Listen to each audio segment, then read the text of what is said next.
I want to bring you this important story. You know, that they go from having a unit to rely on to being on their own. So many veterans have a really tough time transitioning into civilian life. We talk about it quite a lot.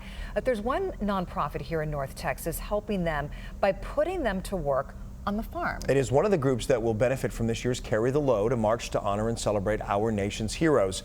And with more on that, here's Daybreak's Marcus Moore. This plot of land in DeSoto has been the source of homegrown fresh fruits and vegetables for several years now. As he watches volunteers harvest this most recent crop, Army veteran Jason Corbin thinks back to a dark time. I had it all planned out how I was going to take my own life. He spent 5 years in the military, and like so many other veterans, he struggled with PTSD.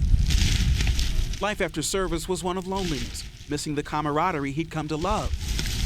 But when he got his hands dirty at this farm, his life changed. It's a working farm where we provide dirt therapy, basically. Stephen Smith is co-founder of Farmers Assisting Returning Military, or F.A.R.M.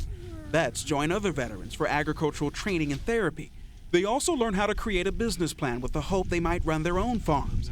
Smith believes the result is a renewed sense of purpose. But generally speaking, you want something meaningful out of life. And in the coming weeks, this crop is going to move to one in Seagoville, where they will continue the work to help veterans. Every year, they've served more than 100. And in 2016, 2 veterans became farmers. And perhaps we could see more farms like this one popping up with food going to families in need.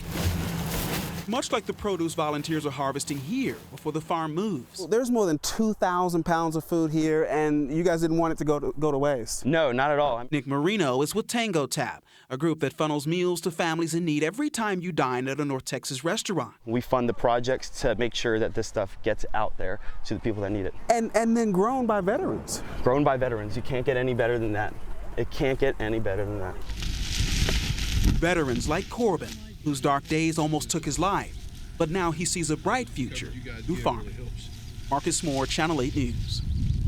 And we want to remind you we are partnering with Carry the Load this year as we have in years past. The 2 relay teams are making their way to Dallas for a big 2-day rally. Opening ceremonies are this Sunday at Rivershawn Park. It all wraps up on Monday, and John McKay is emceeing this year's Memorial Day event, and it really is